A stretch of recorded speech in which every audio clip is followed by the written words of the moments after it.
Bolehkah kita menuntut ilmu dengan cara membaca kitab para ulama tetapi tidak mendapat penjelasan dari guru? Tentu banyak kerusakannya dari kebenaran. Kecuali kita telah memberikan, telah mendapat, telah dibimbing secara umum, belajar. Tidak mungkin orang belajar saja dari kita tanpa ada guru.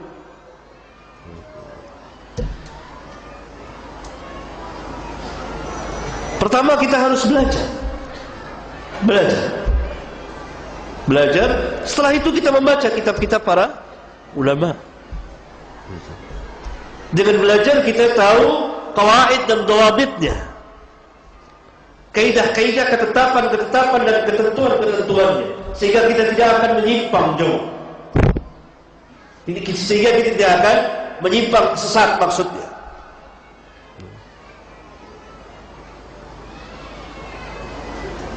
Tapi kalau tanpa guru sama sekali, belum pernah kita belajar sama sekali,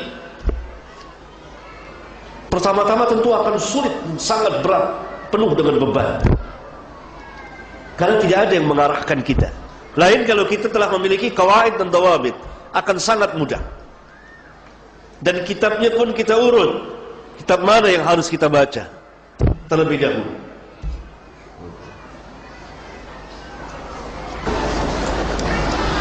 Juga pertanyaan mengambil dari buku yang jelas periwayatannya dan mengajarkannya kepada orang lain tanpa kita diajarkan, disampaikan oleh Ustaz terlebih dahulu secara langsung, yang sholat, tata caranya dan wudhu yang benar. Kalau kita telah mempunyai qawaid dan dawabit, akan mudah bagi kita. Kemudian ini bisa lebih banyak pahamnya dari tidak paham. Yang tidak paham kita tanyakan kepada Ustaz. Tetapi apabila kita tidak memiliki qawaid dan dawabit, maka akan sangat berat bagi kita dan sering terjadi salah paham. Kalau ulama saja yang membaca kitab jadi salah paham. Kalau ulama saja yang membaca kitab ulama yang lain sempat terjadi salah paham, bagaimana yang bukan ulama?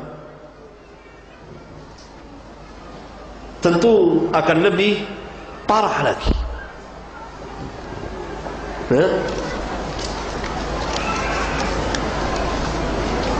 Kalau untuk diri sendiri,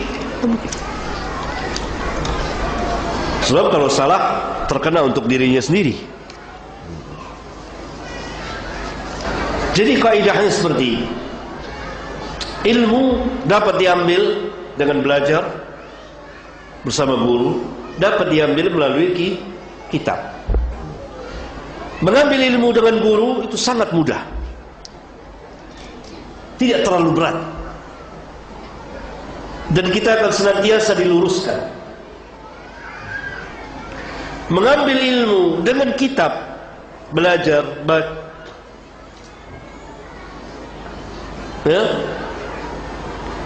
walaupun ini bisa, tetapi lebih berat dari yang pertama.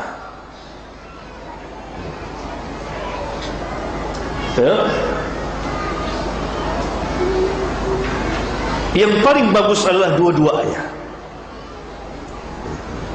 Dua-duanya, sehingga kita paham dan terutama kita memiliki kawaid, kaidah-kaidah dan dawabitnya, ketetapan dan ketentuannya, sehingga kita tidak menyimpang, apalagi sampai tersesat. Ya.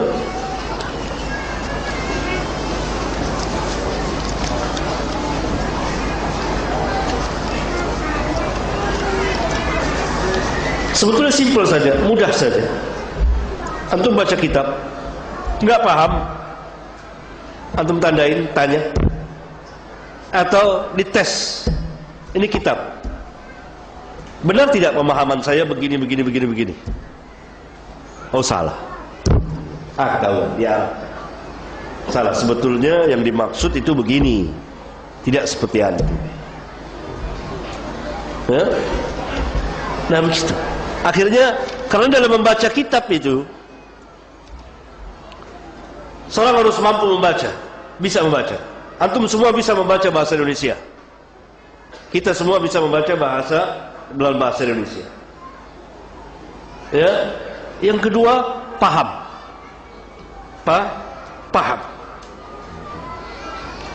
Yang ketiga, hafal. Ini cara-cara kita mempelajari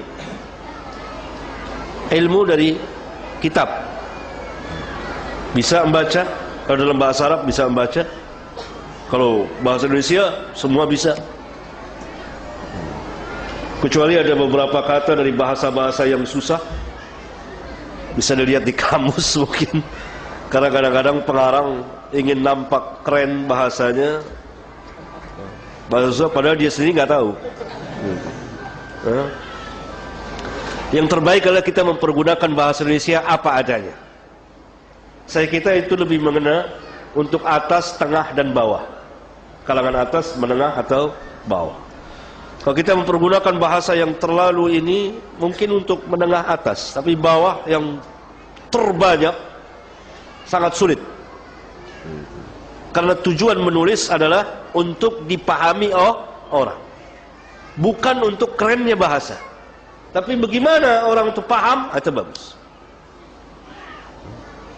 Nah, kita bisa membaca. Kedua, kita paham. Nah, ini dia. Ini ilmu. Al-fahamu, al-ilmu, al-fahamu. Paham. Yang ketiga, al-hifz. Hafal. Hafal apa Ustaz? Letter lock? Kan nggak mungkin kita letter lock hafal Fathul Bari. Enggak. Hafal isi kitab ini. Apa-apanya. Sehingga kalau dites, terangkan sekitab. Ada bawa kitab di sini? Ada yang bawa kitab antum? Hah? Mana dia kitab? Ada bawa kitab gak? Kecil. Ayo, nggak usah takut. Hah? Ah, ini dia. Ini kitab. Ya, kita bisa bacanya. Kalau ini tentu perlu disyarahkan. Kali itu saya buat majelis ini. Ya. Kalau tidak hadir begitu saja, tentu hanya sebagian. Apalagi bagi mereka yang masing asing. Tentu bagi ikhwan yang memang sudah terbiasa, tidak asing. Barangkali 50% lebih ke atas sudah paham. Tapi bagi yang baru, tentu perlu. Tapi satu masukan yang sangat besar sekali bagi mereka, sehingga menimbulkan pertanyaan-pertanyaan yang nanti mereka akan bertanya. Kita mampu membaca, paham apa isi kitab ini. Kadang-kadang kita mampu membaca tapi nggak paham. Kasihkan kepada saya kitab-kitab ilmu kedokteran, taruh di sini jajan. Saya tentu sanggup membacanya. Ketika saya ditanya, paham Ustaz? Nggak paham saya. Karena saya memasuki satu cabang ilmu yang di luar kemampuan saya. Dari situ kita jangan semua kitab baca ini, baca ini. Ada sebagian ikhwan tahu-tahu sudah baca kitab yang sebetulnya bukan bacaan dia. Belum sampai ilmunya. Akhirnya dia memaksakan diri.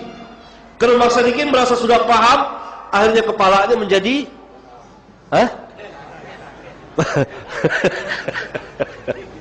kepalanya menjadi besar. Kepalanya menjadi besar. Apa maknanya? Besar kepala. Besar kepala apa maknanya? Sombong. Sehingga merasa mampu. Akhirnya dengan demikian, lalu dia buka majelis. Kalau sudah buka majelis, jawab. Ada pertanyaan, fa'aftau bi ghairi ilmin. Itu yang dimaksud hadis yang tadi diantaranya. Tidak paham. Kalau baca saja saya sanggup, pegang saya. Orang kalau yang nggak tahu saya bawa kitab kedokteran, pakai baju putih, wah dokter nih. Iya kan? Dokter. Yang nggak tahu saya, nggak kenal saya bawa kitab ini. Lalu buka di depan dia. Ini dok. Jangan ngomong saya. Ngomong 40 kata ketahuan saya ini. Iya kan? Diam saja. Lalu saya catat ini. Nah, lalu buka seminar. Berapa menit saya bisa mempertahankan kebohongan saya? Nggak sampai beberapa menit, para dokter yang hadir sudah tahu. Oh, ini orang kadzdzab.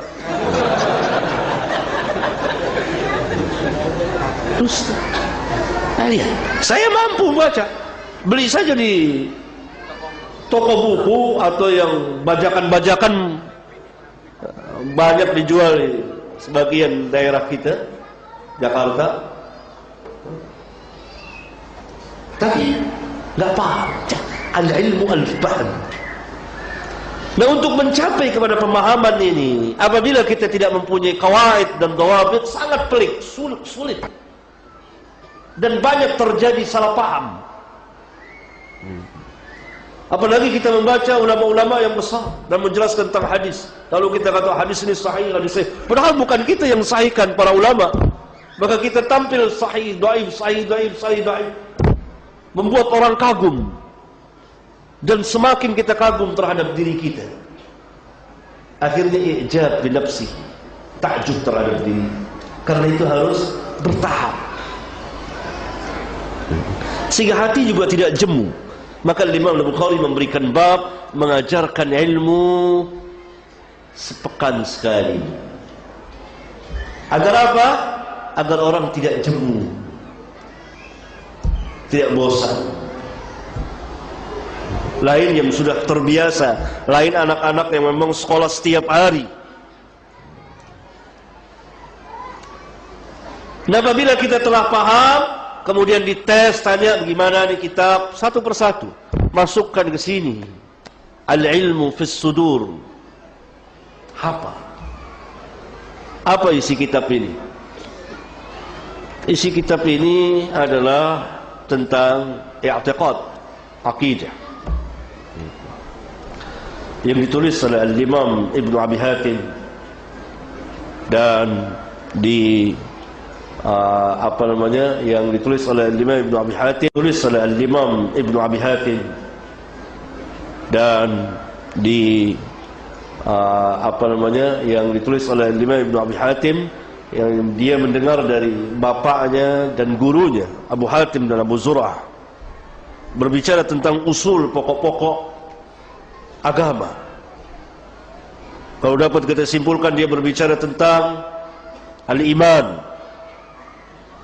tentang Al-Quran,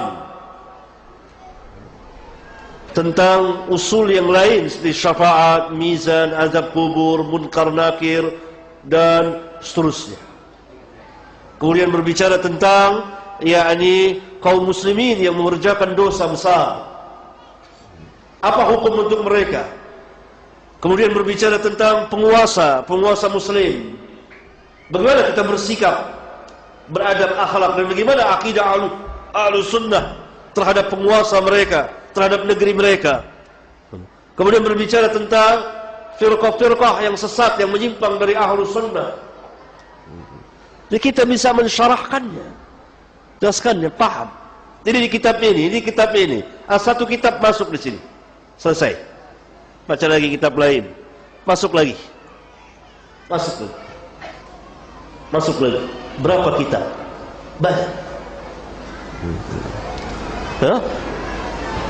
Nah ini, kalau sekedar ilmu fardu ain, maka kita telah memenuhinya.